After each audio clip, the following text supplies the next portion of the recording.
It's Friday night, January the 14th, as we get ready to head out to Gulfstream tomorrow for January 15th. There are two graded stakes on the card. So let's take a look at, first of all, what's going on at Gulfstream with our selections, and then we'll take a look at some of my better simulcast selections for tomorrow, Saturday, January the 15th. At Gulfstream, I'm going to pass the opener. My first selection is in the second race. It is a 6.5 furlong sprint for non-winners of 3 lifetime for a claiming tag. My selection is number 5, De Hidalgo. He is 6-1 on the morning line, and he's lightly raced. He's got 2 wins and 3 starts. After debuting at Gulfstream last winter, he took nearly a year off, came back this fall at Calder, came into a bottom maiden claimer 12.5 and was just a dominant winner by nearly 7+ lengths. Off of that, he went into a non-winners of 2 lifetime and again was a runaway winner. Today he steps up to 3 lifetime company. He stretches out in distance and he faces what I think is a better quality horse at Gulfstream. Still, he's lightly raced. He hasn't proven himself a loser yet, so I'm willing to take a shot at 6-1 on number 5, De Hidalgo. My next selection is in the very next race, the third race at Gulfstream. We're on the turf, sprinting 5 furlongs, maiden special weight. I like number 2, Stratford Hill. He's listed at 6-1 on the line. He debuted for Tom Albertrani in New York, going 7 furlongs back in May. He was badly beaten. Came back and he went a 1-turn mile. He's badly beaten again.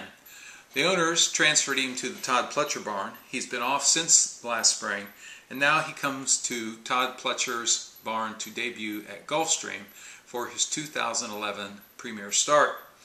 He's been working well. Pletcher wins with 21% of his horses that come to his barn for the first time. And he's got J.J. Castellano, who is a 29% winner for the Pletcher barn.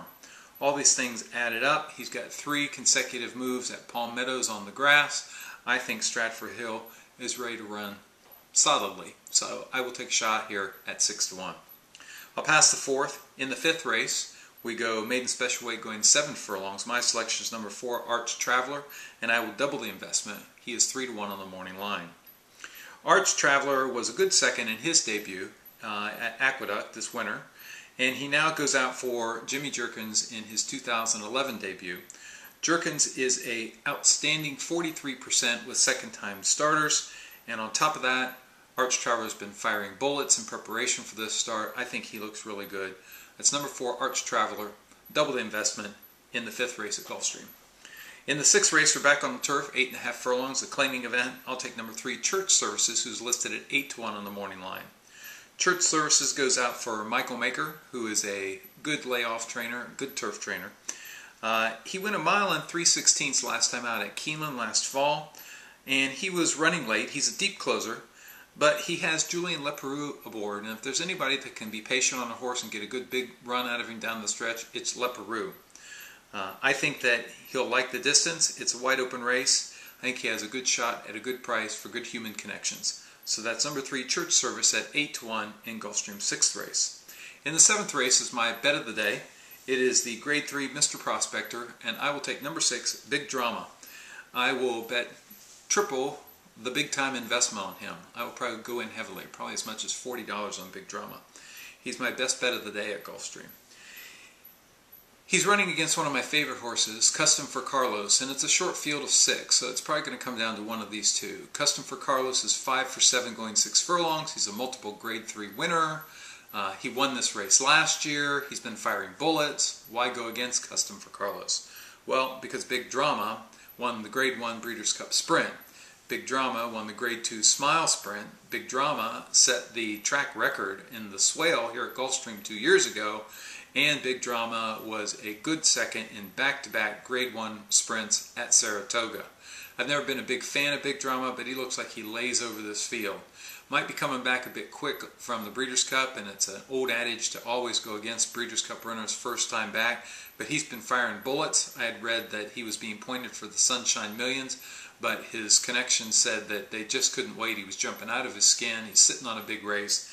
I will take Big Drama, number 6. He's my bet of the day at Gulfstream Park. In the 8th race, we're on the turf. We're going 9 furlongs. It's an optional allowance claimer. I will take number 4, They Call Me Giant. Again, he's a price play at 8-1. He is trained by Kelly Breen, a Monmouth trainer, and he has, yes, Jersey Joe Bravo up. We scored with him last weekend, and the good thing about They Call Me Giant, he's won at 9 furlongs, and he's won at the turf here on Gulfstream. So I think that gives him an edge over the others. So in the 8th race, number 4, They Call Me Giant at 8-1. In the 9th is my co-best bet, although I won't be investing nearly as much money, and that is number 3, Jessica Is Back, in the grade 3 Sugar Swirl going 6 furlongs. I will triple the investment on Jessica Is Back. Jessica was always a good local stakes horse, ran primarily at Calder, and then last year she ran into Sweet Repent multiple times and was always second best. Finally, late in the Gulfstream meet, there was the Ocala Stakes, which was for Florida breds, and Sweet Repent did not enter. Jessica Is Back was my bet that day. In fact, she was my best bet that day, and she won easily at 1-9. Off of that race, she shipped up to Hawthorne and ran in the grade 3 60 sales, where she battled with nationally ranked Life at 10, who was one of the favorites in the Breeders' Cup Distaff. And Life is 10 was able to prevail over Jessica Is Back, but she ran a good second, beaten about a length. Off of that, she went in the Fleur-de-Lis at Churchill Downs, and she dueled on the lead with Horse of the Year, Rachel Alexandra. She faded and was well beaten, ran 3rd that day, and granted there were only 4 horses, but still, it was a solid effort against top-notch horses. Off of that effort, she returned to her home base at Calder. They turned her back to a sprint in the Princess Rooney, a grade 1 race. Most handicappers dismissed her. She stalked the pace from mid-pack and was just a dominant winner. So you might call that a fluke. She went up to Saratoga, and in spite of trouble, she ran a good 3rd in a grade 1 race there. She was entered into the Breeders' Cup fill-in mare sprint and might have been a factor except for she hit the gate as she broke, and then she was steadied early and lost all chance. She's been working consistently down here, and she looks like she's in prime position to score. Number 3, Jessica Is Back at 4-1, triple the investment in the grade 3 Sugar Swirl, the 9th race at Gulfstream. My final selection at Gulfstream is in the 10th, and it is a maiden special weight going on the turf, 8.5 furlongs. And the comment that I have is Santa finally coming to town? Last year on Florida Derby Day, I liked the Todd Pletcher turf debuter, and that was Santa. He was a good second that day. He was the favorite that day. In his next start in New York, he was the favorite. I was on him again, disappointed again. He's been beaten by the horse just to his outside. Santa's in post 1, and in post 2 is Gathering Cloud. Well, Gathering Cloud has been started 6 times and finished second 4 times, still without a win. So I think that pretty much tells you about those two. One of them on the numbers could win the race, but I think we're looking at an upset here, and I will go with number 10, Slew's Answer, who's listed at 10-1. He's on the outside, number 10. He's a first-time starter, but he's bred very well for the turf. He goes out for Graham Motion, who wins a good number, about 17% of his first-time starters, but he's even more effective with first-time turf runners, and especially with debut runners starting their first race of their career at a mile or greater. He's enlisted Rajiv Mirage to ride today. Mirage wins 29% of the time riding for Graham Motion, and he has an ROI when riding for Motion of $2.50 for every $2 bet. So I think he's got a solid chance at upsetting the field. So in the finale at Gulfstream, I'll go with number 10 in the 10th, Slew's Answer at 10-1.